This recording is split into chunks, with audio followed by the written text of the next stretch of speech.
What does Happy New Year mean to you? Does a new year mean a new you? Who talks about it? We talk about it. Now.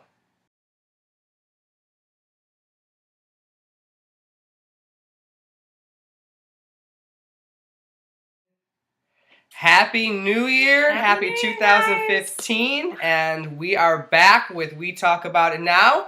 I am your host, Joe. I'm Marisa. And we're just going to go right into the topic on everyone's lips. I haven't even heard anything else exciting in the news, but... all the people that wanted to say to you in December, see you next year. Here it is. We are here. We're back. We're here. It's 2015. That's crazy. That blows my mind to begin with. It's crazy. This is the year that Back to the Future predicted. And Back to the Future 2, he goes to 2015. Really? Yeah, and we were supposed to have hoverboards, flying cars, sneakers that tie themselves, basically, that lace themselves. All sorts of interesting things. But it's not till October 2015, so we have some time. We have some time. 10 months to get the hoverboards. The hoverboards you could totally get. I really don't get why those aren't.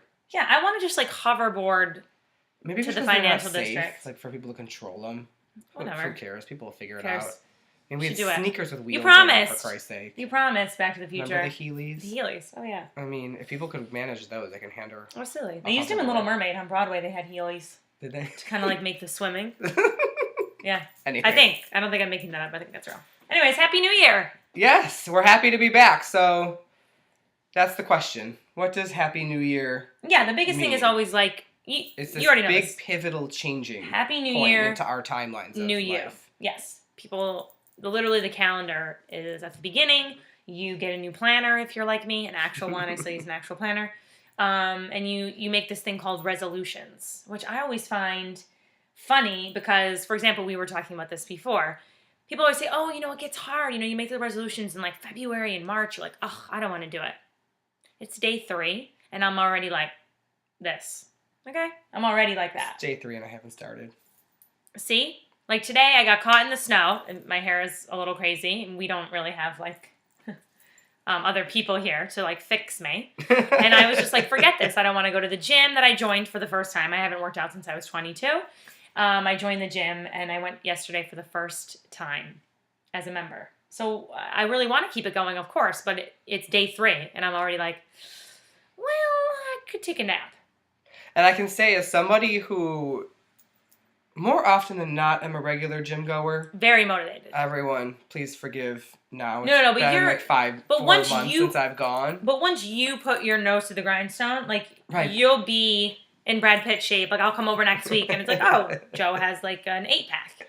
But for your regular gym goers, January is the worst month. I understand. Because you can't find equipment. All the treadmills are used. Yep. Because people like me show up and want to make I'm going to lose all this weight this year.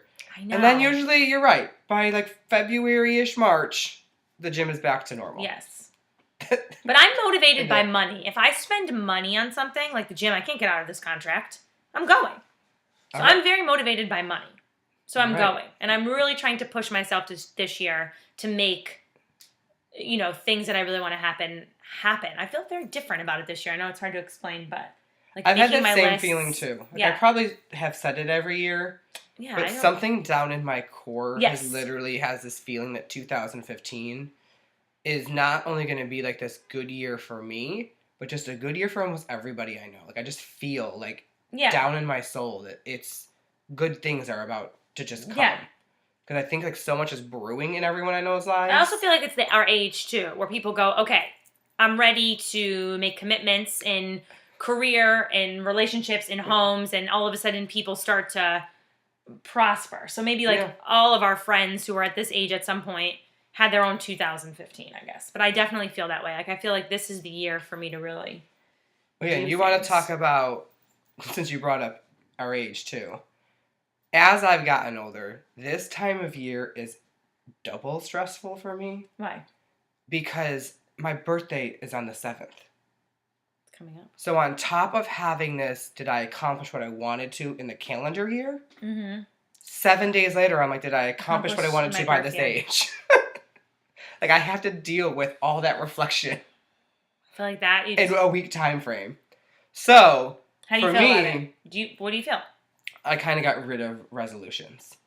Yeah, I understand. I have goals for a year, things I want to do, but I don't say like, oh, it's January now, I'm ready to get motivated. I just generally try to stay motivated, grow, and do what I want to throughout the year. I don't rely on this January 1st. No, I do know what you're saying. Thing. Yeah. I've never done it before, actually. And as I was younger, I didn't care. I just was happy for my birthday. Who's reflecting at 23? Absolutely. Like, no, you're like, yay, graduated college. Woo, life is great. And even like New Year's resolutions before this, I wasn't really like, oh, yay. But this year, I kind of have done it according to a couple of lists I found. I think it's Pop Sugar, which I love Pop Sugar. They had this really great thing about like if you want to read more in the new year. And I'm in a book club and I love to read, but I've been really wanting to like hardcore like have a list to check off. I love lists. And they had this really great list, which is like read a classic romance, read a female author, read an author with the same initials as you. So I'm going to do that list this year. So there's like certain things I've decided to do like list-wise that I've gone, oh, I'm going to do this, which will jumpstart other creative or other things that I want to do.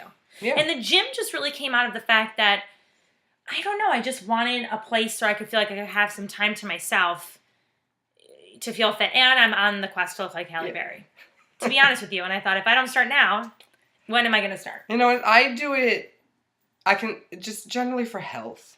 Yeah. You know, like, I want to be healthy. I feel like people our age, there are some genetic things we fight, but a lot of it, we can control how we're going to be at 60 years old, but it doesn't start at 59. No, you have to. It's how we treat ourselves and our bodies now. Actually, got an interesting text from my best friend Daniel this morning. You ready? Daniel, what did he say? Oh, I got to tell you this. Apparently him and Frank are going to go vegetarian. For the new year? I guess. Really? Right. Daniel, you bought me a Domino's gift card for Christmas, and I definitely used it to put meat on that pizza. I hope you're not mad. What are your reasons for going vegetarian, Frank? They watched this documentary about food. Like, what did they watch? Food clean. Eating clean? Something about eating clean. I think you can eat clean and eat... I don't know. Listen. Do you in the new year. That's also my new thing. It's just like, everybody go and do it. I told them, can you tell me when it's over so I can come down and visit again? I just want to really hear people like follow through on things. That's really my goal this year, is to have my friends that say, you know what, Marisa, or me, myself, I hope to be here in May when the sun is out on Memorial Day, because I just would love to sleep till Memorial Day. I have like such seasonal depression. It's not to be believed. But I want to say that when I wake up then from my hibernation, that I've still gone to the gym, that I'm further along in certain things, and if not, that I've tried. Because so often I bail fast out of fear. Because it's easy. Oh, it's easy, and out of fear, and out of, well, it's, you know, why try? It's not going to change anything anyways. And I really am trying to change that, because if I don't do it this year, when am I going to do it? I will say my only thing for 2015 and turning 34 that I know I'm really focused the last month, and it has been so much more just blissful in life, is, it's so stupid because we can't say it anymore because the stupid song, just to let things go. Like, just do what I got to do to be happy, enjoy life. And that's true. Because those that know me, when I do I'm going to work out, I go balls to the wall intense. Yeah, you're very extreme. I got a routine, I push, I do it as hard as I possibly can. I incorporate the nutrition plans that go along. And then hardcore. I've just found that I kind of burn out. Yeah, I would be interested to see if you can, like, the consistency factor. That's what I want to do. And I know if I just let it go, work out because I want to, work out for the goal of just to be happy, just to be healthy, to be in shape. Okay. But I've embraced that in 34 years of my life, come January 7th, I will have never had a six-pack. So I'm done trying for that. I want to be in shape. I want to be the size I want to be. But I'm not going to be so strict on myself that I can't enjoy life. Because that's what happens. Is going out to eat with friends becomes stressful to me. Because I'm like, oh, what am I going to get? Then I'm going to gain weight if I eat the way I have to in a restaurant. I prefer cooking my own food. And that I can't live like that for the rest of my life. Right. So that's really where... I know. I think that's a great... 2015, I want to just learn to, like...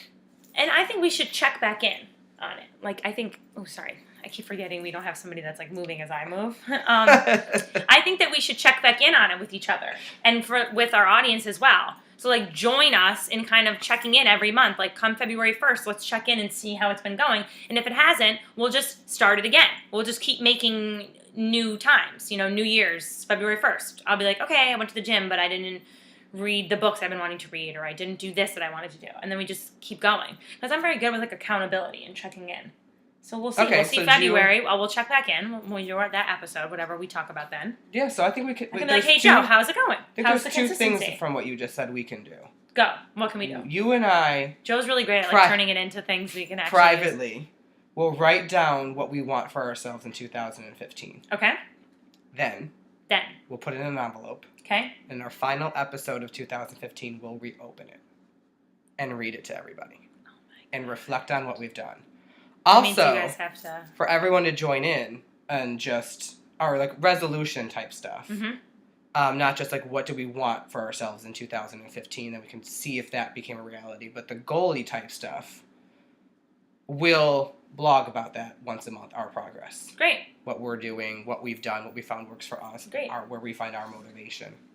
I'm in. Are you guys in? I hope everyone is. So yeah, maybe you guys can use it as a tool for you guys as well to check in and see how we're doing or comment and be like, this is going well for me, but this isn't going well for me. And share your success stories. Absolutely. And share your mistakes too. Be like, you know what, I'm really upset that I didn't do this. And then you just keep moving to the next thing. All right. Like I got stuck in the snow today and I was ready to throw all towels in. All hats in, gloves, coats, purses. I was done. So before we end, I just want to say, Mom, I hope you're loving the t-shirt. It's really cool. She gave it to me for Christmas. Specifically, it's for the show. I love it. So thank you very much. And I believe Marisa has someone to apologize to. For what? Your Christmas rituals. Oh my gosh. Jimmy Wachter. I said this when we were talking. So Jimmy Wachter, we had a New Year's party in our studio. And I said, my Christmas traditions, you have to understand, we don't always just like plan. Like Joe will spring questions on each other. So I was just thinking like childhood traditions. But as an adult, one of my biggest traditions is that every year I pick up the most fantastic cookie platter from my friend Jimmy Wachter, who owns a gluten-free bakery called Sweet Jimmy's. It's based out of Syracuse, New York. But it is incredible. He is incredible, an incredible performer, uber talented, and an amazing baker, and has this company that has saved me and the holidays, because a few years ago, I had to go gluten-free and not, like Paris Hilton reasons at the gym because I want to be cool, but because I'll be sick to my stomach, as we've talked about in episodes. And Jimmy was my way to enjoy the holidays because he made me a gluten-free cookie platter, and the cookies were incredible. And I've been doing it now for like 4 years. I think this is my 4th year doing it, or my 3rd year doing it. And it's incredible. So if you're in Syracuse, or if you're not, still check out Jimmy's website and see how you can get some of that gluten-free goodness, because it's good. And now he's doing cakes and all sorts of stuff. And he'll literally can make you anything you've ever dreamed of gluten-free. Awesome. It's really good. Those coconut. He makes some of that pumpkin chai cookie I had like all Christmas. Molasses. Molasses is my favorite. So. Okay. And then lastly, I just also want to say you all hear us talk about Steven all the time with the questions he does, the topics, always so supportive. And I had the pleasure of finally actually meeting Steven. Being our fan. He happened to be in New York City, so I joined him for drinks, and he's just the sweetest, jolly man I've ever met. He's so been super kind, good to us. So supportive. So appreciate your support. Everything. So thank you so much, Steven. And we look forward to your continued support and fanness and friendship in 2015. Yes, absolutely. So, this is a long one because you haven't heard from us in 2 weeks. It's a good one. So we're happy to be back. Mm-hmm. We love it. Happy New Year to everybody. Happy New Year. And let's all work together to make 2015 an awesome year. So support yourself, support your friends, support everyone that you can to help make this a great year for everybody everywhere. Anything else? That's it. Right. Go to WeTalkAboutItNow.com. Subscribe to our channel. Join us on Twitter at WeTalkNow. Join our Facebook page. We'll definitely have all that back up and running, and new things, new content, new everything coming your way. So thank you so much for joining us again. We're back and back to our schedule. So who talks about it? We talk about it. Now.